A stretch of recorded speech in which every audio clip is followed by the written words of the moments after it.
दोस्तों, चाइना ने आज़ादी हासिल की 1949 में और आज़ादी के 22 साल बाद भी जो ज़्यादातर दुनिया है उनको लगता था कि चाइना एक छोटा सा मुल्क है और चाइना अननोन था ज़्यादातर लोगों के लिए।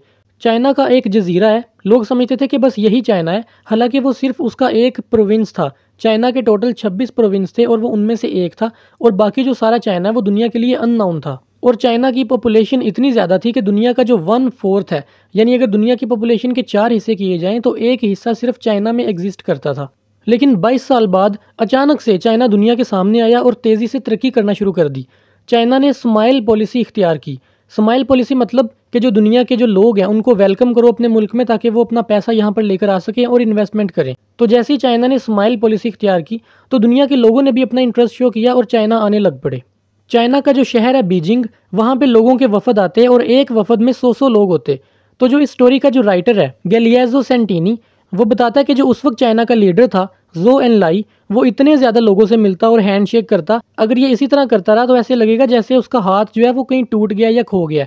और अगर वो इसी तरह कैमरे के आगे आके सारा दिन तस्वीरें खिंचवाता रहा तो कैमरे की चमक से उसकी आंखें ख़राब हो जाएंगी। दोस्तों, ये स्टोरी जब लिखी गई तब कैमरे जो थे वो फ्लैश वाले होते थे। ये आज से तकरीबन 50-60 साल पहले स्टोरी लिखी गई है। आज 2024 में तो चाइना बहुत ज़्यादा तरक्की कर चुका है, लेकिन ये स्टोरी काफ़ी पुरानी है।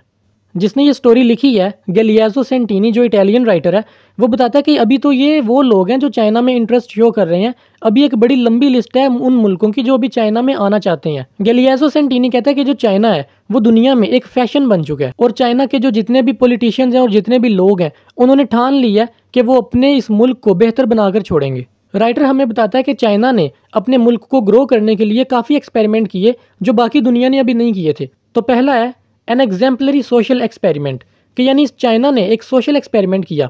वो एक्सपेरिमेंट ये था कि चाइना ने कम्युनिज्म का जो निज़ाम था वो इंट्रोड्यूस करवाया अपनी सोसाइटी में। दोस्तों, कम्युनिज्म एक आइडियोलॉजी है। इसका मतलब है कि जितने भी लोग मेहनत करते हैं, काम करते हैं, वो सारे के सारे प्रॉफिट में बराबर का हिस्सा रखते हैं।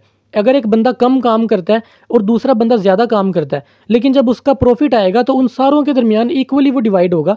तो इस तरह जो लोग हैं वो आपस में कनेक्टेड भी रहेंगे और काम भी करेंगे इकट्ठा। राइटर यहाँ पे चाइना को और रशिया को कंपेयर करता है, और वो कहता है कि रशिया ने तो इतनी मुश्किलात देखी ही नहीं जितनी चाइना ने देखी हैं, लेकिन फिर भी चाइना ने बाद में आज़ाद होने के बावजूद अपनी इतनी ज़्यादा तरक्की करना शुरू कर दी है। चाइना जो है वो एक ऐसा रीजन है जहाँ पे बहुत सारे अलग अलग लोगों ने हुकूमत की। तो चाइनीज़ जो लोग हैं वो एक मेंटल इलनेस का शिकार हो गए थे, जिस तरह एक जहनी गुलाम नहीं होते इस तरह वो हो गए थे। लेकिन फिर कुछ लीडर्स आए जिन्होंने आके चाइना के लोगों को इस मेंटेलिटी से निकाला, और अगर देखा जाए तो चाइना ने रशिया से ज़्यादा अच्छे तरीके से तरक्की करना शुरू कर दी है। चाइना की जो लीडरशिप है उसने आते ही जो सबसे पहले काम किए उसमें उन्होंने फूड पे गौर किया। इसके अलावा उनके जो लोगों की जो न्यूट्रिशन है ताकि उनके लोग सेहतमंद हो सकें, इस चीज़ पे गौर किया। और इसके अलावा जो इनकम इनइक्वालिटीज़ होती हैं, यानी किसी बंदे को ज़्यादा पे करना, किसी को कम पे करना, इस चीज़ को उन्होंने टारगेट किया, इसको ठीक किया। और इसके अलावा जो अनएम्प्लॉयमेंट होती है, यानी जो लोग बेरोज़गार घूमते हैं, इस चीज़ को टैकल किया। तो ये वो चीज़ें थी जो आकर सबसे पहले उन्होंने अपने मुल्क में ठीक की। डिसेंट्रलाइज्ड इकोनॉमी, ये दूसरा एक्सपेरिमेंट है जो चाइना ने किया।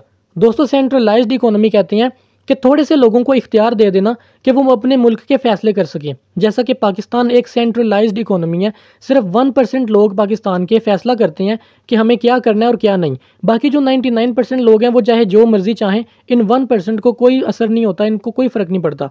तो ये सेंट्रलाइज्ड इकोनॉमी है पाकिस्तान। चाइना ने क्या किया, इसको डिसेंट्रलाइज कर दिया, यानी लोगों को इख्तियार दे दिया कि वो अपनी मर्जी से फैसला करें, और बहुत बड़े लेवल पे लोगों को पावर दे दी ताकि वो अपने फ्यूचर को अपने ही मर्जी से डिसाइड कर सकें। ऐसा नहीं था कि सिर्फ कुछ लोग डिसाइड करें कि पूरा मुल्क जो है वो क्या करेगा क्या नहीं करेगा। दोस्तों, जो राइटर है गैलियाजो सेंटिनी, वो बताता है कि जो वेस्टर्न कंट्रीज़ हैं वो समझते हैं कि हमारे पास हर प्रॉब्लम का सलूशन है, हम सिविलाइज्ड हैं और बाकी सारी दुनिया जाहिल गवार है। लेकिन ऐसा नहीं है। चाइना का एक लीडर आया, माओ सी टंग, और इसने अपनी मुल्क की तरक्की में बहुत ज़्यादा किरदार अदा किया। ये जो लीडर था माओ सी टंग, इसने बहुत सारी चेंजेस की चाइना के अंदर।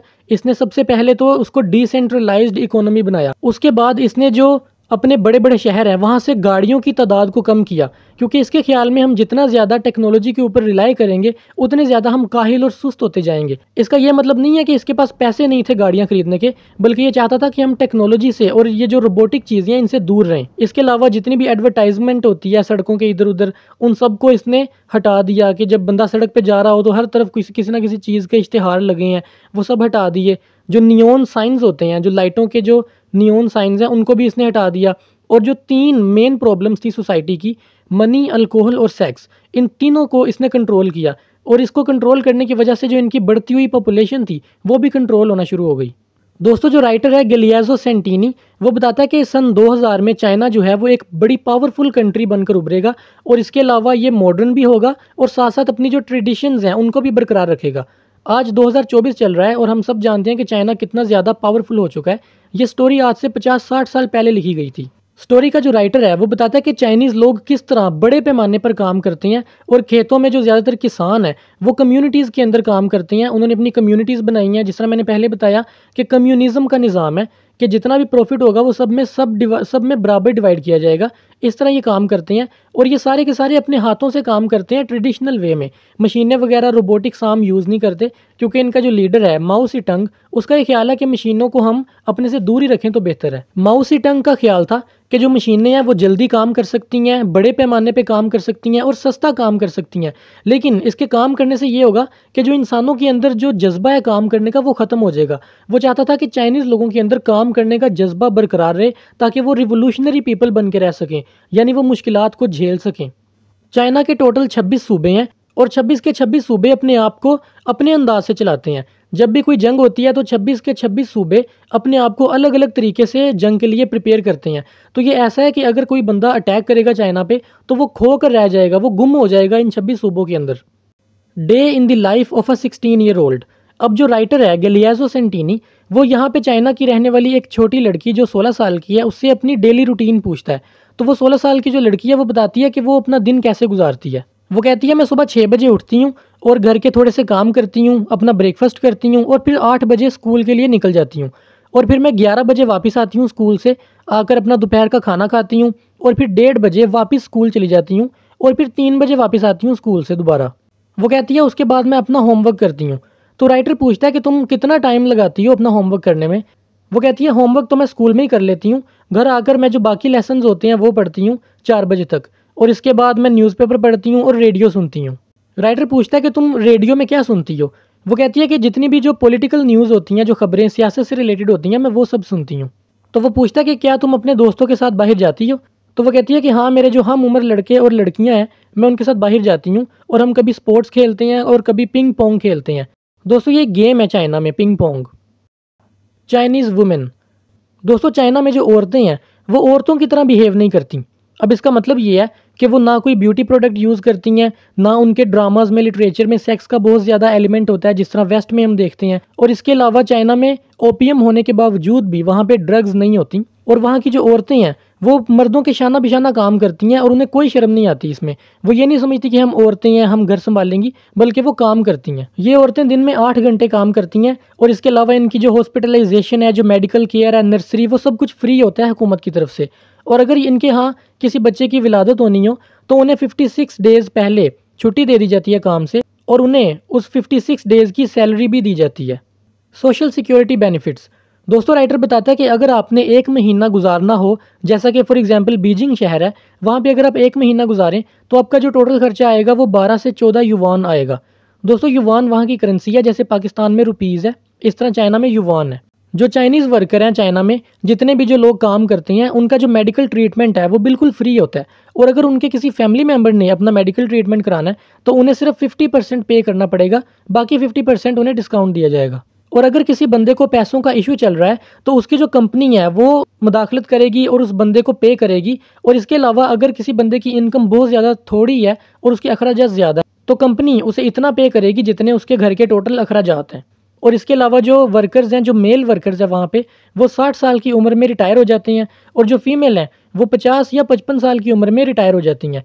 लेकिन अगर कोई रिटायरमेंट के बाद भी जॉब करना चाहे तो वो अपने बॉस की मर्जी से दोबारा जॉब कर सकता है। चाइना में जितने भी लोग काम करते हैं वो दिन में 8 घंटे काम करते हैं, और उन्हें हफ्ते में 1 छुट्टी होती है, और इसके अलावा उन्हें साल बाद 1 हफ्ते की या 2 हफ्ते की छुट्टी भी दी जाती है अगर उनका घर दूर हो। दोस्तों, मैं आपको फिर बता दूं, ये स्टोरी आज से 50-60 साल पहले लिखी गई थी, यानी इतनी सारी फैसिलिटीज़ चाइना में आज से 50-60 साल पहले थी। आज का चाइना और भी ज़्यादा मॉडर्न हो चुका है। राइटर आखिर में आके चाइना की पॉपुलेशन की बात करता है।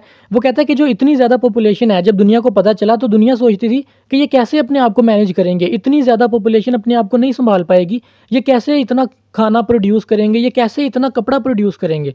लेकिन जो चाइना है उन्होंने अपनी अक्लमंदी से अपनी पॉपुलेशन को ही अपनी स्ट्रेंथ बना लिया और उसको यूज़ किया अपने मुल्क को तरक्की में लाने के लिए। राइटर बताता है कि चाइना के लोग इतना कपड़ा पहनते हैं कि अगर उन कपड़ों को जोड़ा जाए तो इस ज़मीन के 18 चक्कर लग सकते हैं। और इसके अलावा अगर आपने इन्हें सिर्फ 5 दिन का खाना खिलाना है चाइनीज़ लोगों को, तो उसके लिए आपको 450 किलोग्राम जो दाने हैं या जो दालें हैं उनकी ज़रूरत पड़ेगी। यानी 450 किलोग्राम दालें ये सिर्फ 5 दिन में खा जाएंगे, इतनी ज़्यादा इनकी पॉपुलेशन है। राइटर बिल्कुल आखिर में उनका जो एक लीडर है माओ सी टंग, उसकी कोटेशन बयान करता है। वो कहता है कि उनके जो लीडर है माओ सी टंग, उसने कहा था कि चीज़ें डिसाइड नहीं करती बल्कि लोग डिसाइड करते हैं कि उनका फ्यूचर क्या होगा। अगर एक बंदा सोचता है कि हमारे पास चीज़ें नहीं हैं बहुत सारी, यानी हमारे पास रिसोर्सेज नहीं है, तो इसका मतलब हम तबाह हो जाएंगे, ऐसा नहीं है। चीज़ें डिसाइड नहीं करती बल्कि लोग डिसाइड करते हैं कि उन्होंने वाकई में तरक्की करनी है या नहीं। तो ये एक मैसेज है पाकिस्तान के लिए भी कि पाकिस्तान की पॉपुलेशन भी बहुत ज़्यादा है और दुनिया यही सोचती है कि ये और ज़्यादा पॉपुलेशन बढ़ेगी तो ये लोग कैसे मैनेज करेंगे। तो यहाँ पे भी जो माओ सी टंग है उसकी कोटेशन एप्लीकेबल है कि ये चीज़ें नहीं डिसाइड करती बल्कि ये लोग डिसाइड करते हैं कि उन्होंने क्या करना है आगे। अब इसके क्वेश्चन आंसर करते हैं। मैं सोल्व्ड क्वेश्चन स्क्रीन पे दिखाऊंगा, आप रोक कर या स्क्रीनशॉट लेकर आराम से पढ़ लें।